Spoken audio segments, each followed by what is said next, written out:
Welcome to NRK నారెట్స్. దేవుని పరిశుద్ధమైన ప్రశస్తమైన నామానికి స్తుతులు స్తోత్రాలు. మీ అందరికీ నా వందనాలు తెలియజేస్తున్నాను. 2023 సంవత్సరం గడిచిపోయింది. 2024 సంవత్సరం మనం ఉన్నాం.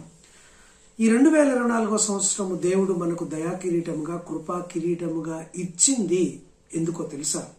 మనం మంచి వాళ్ళమని, మనం గొప్పవారమని, మనం భక్తి పరులమని, మనం ఏదో దాన ధర్మాలు పుణ్యకార్యాలు చేశామని, లేకపోతే గొప్పగా జీవించామని, మనం అందరికంటే గొప్పవాళ్ళమని, ఆరోగ్యవంతులమని, ఐశ్వర్యవంతులమని మనకి 2024 సంవత్సరం దేవుడు ఇవ్వలేదు. కేవలం తన కృప ద్వారా, బికాస్ ఆఫ్ హిస్ గ్రేస్ ద్వారానే మనము ఆయన ఈ 2024 సంవత్సరంలో మనం ఎంటర్ అయ్యాం. ఈ సంవత్సరాన్ని మనం చూడబోతున్నాం. ఈ సంవత్సరపు ఆనందాన్ని మనం అనుభవించబోతున్నాం. అయితే ఈ సంవత్సరం నీకు ఎందుకు ఇచ్చారో తెలుసా దేవుడు? ఈ సంవత్సరము దేవుడు నీకెందుకు అనుగ్రహించారో తెలుసా దేవుడు? దేవుడి ప్రధాన ఉద్దేశం ఏంటంటే ఈ లోకంలో ఫలించటం. ఆయన బిడ్డలముగా, ఆయన మనుషులముగా, ఆయన మేపు గొర్రెలముగా ఉన్న మనము ఆయన కోసం ఈ లోకంలో ఫలించాలనే మనకు నూతన వత్సరాన్ని సంవత్సరం మొదలుకొని సంవత్సరంత వరకు దేవుడు కాపరిగా ఉంటూ ఆయన మనం కాస్తూ ఉంటూ ఉన్నాడు. సో ఫలించకపోతే నూతన సంవత్సరం అర్థం లేనిదిగా ఉంటుంది. ఫలించకపోతే ఒక్కొక్కసారి ఈ సంవత్సరం మనకు ఇబ్బందికరంగానే కాదు, అసలు లేకుండానే పోవచ్చు. యేసు ప్రభు వారు ఒక ఉపమానం చెప్పారు. ఒక మనుష్యుడు ద్రాక్ష తోటలో ఒక అంజూరపు చెట్టును నాటారు. అంజూరపు చెట్టును నాటినప్పుడు ఒక యజమాని సహజంగా అంజూరపు చెట్టు నుంచి ఫలాలు కోరుకుంటాడు. అయితే అది కాపు కాలం వచ్చింది.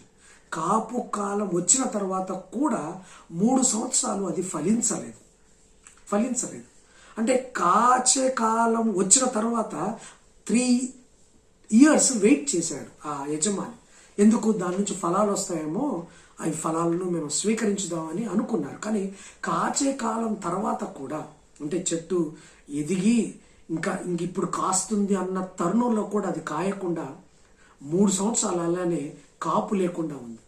అప్పుడు ఆ యజమాని అన్నాడు, అరే దీని ఎంత చూసినా కాయట్లేదు, ఫలించడం లేదు, దీని ద్వారా మనకు ఉపయోగం లేదు, ఇదేమో పెద్దగా ఆక్రమించింది భూమిని, దీనివల్ల మనకు ఉపయోగం ఏమింది, ఫలించకపోతే దీనివల్ల మనకు ఉపయోగం ఏమింది, దీన్ని తీసేవని ఆ తోట యజమాని ఆ తోట మాలికి చెప్పి గొడ్డలతో నరికి అని చెప్పినప్పుడు ఆ తోట మాలి ఆ యజమానితో ఒక రిక్వెస్ట్ పెట్టాడు.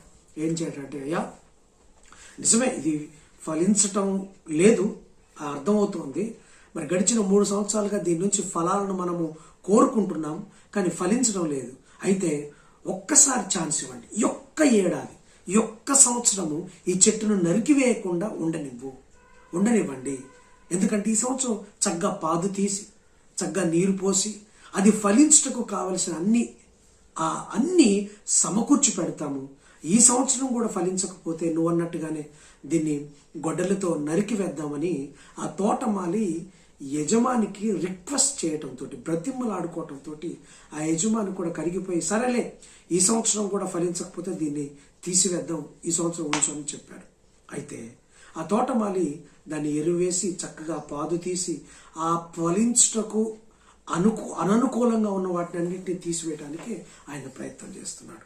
అయితే యేసు ప్రభువారు కూడా మనల్ని ఇదే కోరుకుంటున్నాడు.